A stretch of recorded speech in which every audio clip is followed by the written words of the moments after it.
কল্পনা করুন ২০০০ বছরেরও বেশি আগে একটি শহরের কেন্দ্রে ধুলোবালি মাখা জনাকীর্ণ এক চত্বরে আপনি দাঁড়িয়ে আছেন। সেখানে কোনো কাগজের ব্যালট নেই কোনো ডিজিটাল স্ক্রিন বা গোপন বুথ। তার বদলে আপনার হাতে আছে মাটির পাত্রের একটি ভাঙা টুকরো অথবা একটি সাধারণ রঙিন পাথর। সেই একটি ছোট বস্তু দিয়েই আপনার কাছে ক্ষমতা আছে বেছে নেওয়ার যে কে আপনার শহর শাসন করবে, অথবা আরও অবাক করা বিষয় হলো কাকে শহর থেকে চিরতরে বের করে দেওয়া উচিত। আমরা প্রায়শই ভোটের অধিকারকে খুব সাধারণ মনে করি, কিন্তু মানব ইতিহাসে এমন একটি নির্দিষ্ট মুহূর্ত ছিল যখন পৃথিবী অল্প কয়েকজনের শাসন থেকে জনগণের শাসনে পরিবর্তিত হয়েছিল। আজ আমরা ব্যালেটের জন্মের ইতিহাসে ফিরে যাব এবং খুঁজে বের করব বিশ্বের প্রথম নির্বাচন কোথায় এবং কখন অনুষ্ঠিত হয়েছিল। প্রথম নির্বাচনের উৎস খুঁজতে আমাদের যেতে হবে প্রাচীন গ্রিসে, বিশেষ করে খ্রিস্টপূর্ব ৫০৮ অব্দের এথেন্স শহরে। সেই সময়ের আগে এথেন্স শাসিত হতো স্বৈরশাসক এবং ধনী অভিজাতদের দ্বারা। কিন্তু ক্লিস্থেনিস নামের একজন ব্যক্তি, যাকে প্রায়ই গণতন্ত্রের জনক বলা হয়, তিনি কতগুলো আমূল সংস্কার প্রবর্তন করেন। তিনি চেয়েছিলেন অভিজাত পরিবারের ক্ষমতা ভেঙে দিয়ে তার ডেমস বা সাধারণ মানুষের হাতে তুলে দিতে।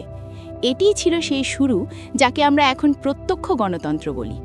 যদিও এটি আধুনিক সময়ের প্রেসিডেন্ট নির্বাচনের মতো ছিল না, কিন্তু এটিই ছিল প্রথমবার যখন নাগরিকরা সরকারি সিদ্ধান্ত নেওয়ার জন্য একটি আনুষ্ঠানিক ভোটদানের পদ্ধতি ব্যবহার করেছিল।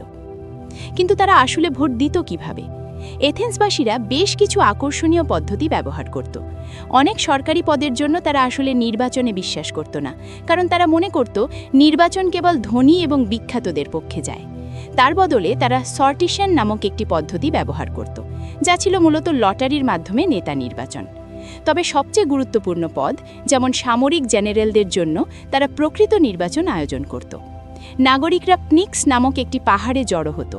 হাজার হাজার মানুষ তাদের পছন্দের নেতার পক্ষে হাত তুলত এবং কর্মকর্তারা তা গণনা করতেন।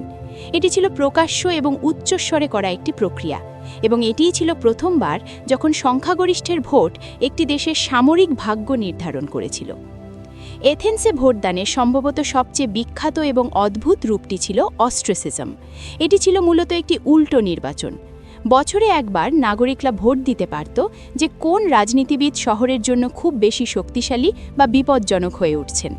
তারা কাগজ ব্যবহার করত না, তারা ব্যবহার করত অস্ট্রাকা, যা ছিল মাটির পাত্রের ভাঙা টুকরো। তারা যাকে নির্বাসিত করতে চায় তার নাম সেই টুকরোটির উপর খোদাই করে দিত। যদি কোনো ব্যক্তি ৬,০০০-এরও বেশি ভোট পেতেন, তবে তাকে ১০ বছরের জন্য এথেন্স থেকে নির্বাসিত করা হতো। কোনো একক ব্যক্তি যাতে একনায়ক না হতে পারে তা নিশ্চিত করার এটি ছিল নিষ্ঠুর কিন্তু কার্যকর উপায়। এথেন্স সবচেয়ে বিখ্যাত উদাহরণ হলেও এটি মনে রাখা প্রয়োজন যে তারাই একমাত্র জাতি ছিল না যারা ভোটদান নিয়ে পরীক্ষা নিরীক্ষা করছিল। এথেন্সের প্রতিদ্বন্দ্বী স্পার্টাতে খ্রিস্টপূর্ব ৭ম দশকের দিকে নির্বাচনের আরও পুরনো, যদিও কিছুটা অগোছালো সংস্করণ ছিল। তারা দ্য শাউট বা চিৎকার নামক একটি পদ্ধতি ব্যবহার করত। প্রবীণ পরিষদের প্রার্থীরা যখন ভিড়ের মাঝ দিয়ে যেতেন, তখন যার জন্য সবচেয়ে জোরে চিৎকার আর উল্লাস করা হতো তাকেই বিজয়ী ঘোষণা করা হতো। এটি এথেন্সের পাথর বা মাটির টুকরোর মতো সূক্ষ্ম ছিল না, তবে এটি ছিল জনগণের ইচ্ছা যাচাই করার একটি প্রাথমিক প্রচেষ্টা। প্রাচীন ভারতের ইতিহাসেও গণসংঘ নামক প্রজাতন্ত্রগুলোর প্রমাণ পাওয়া যায়, যেখানে একই যুগে সম্মিলিতভাবে ভোট দেওয়ার প্রথা ছিল। তবে এটি মনে রাখা জরুরি যে এই প্রথম নির্বাচনগুলি নিখুঁত ছিল না। এথেন্সে কেবল প্রাপ্তবয়স্ক মুসলিম নাগরিকদের ভোট দেওয়ার অনুমতি ছিল। মহিলা, কৃতদাস এবং বিদেশিরা সম্পূর্ণ বহির্ভূত ছিল। এই ত্রুটিগুলো সত্ত্বেও গণতন্ত্রের বীজ বপন করা হয়েছিল।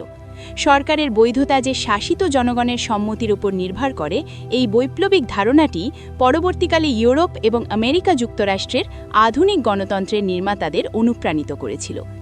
এথেন্সের মাটির ভাঙা টুকরো থেকে আধুনিক ব্যালট বাক্স পর্যন্ত এই যাত্রাটি ছিল অত্যন্ত দীর্ঘ।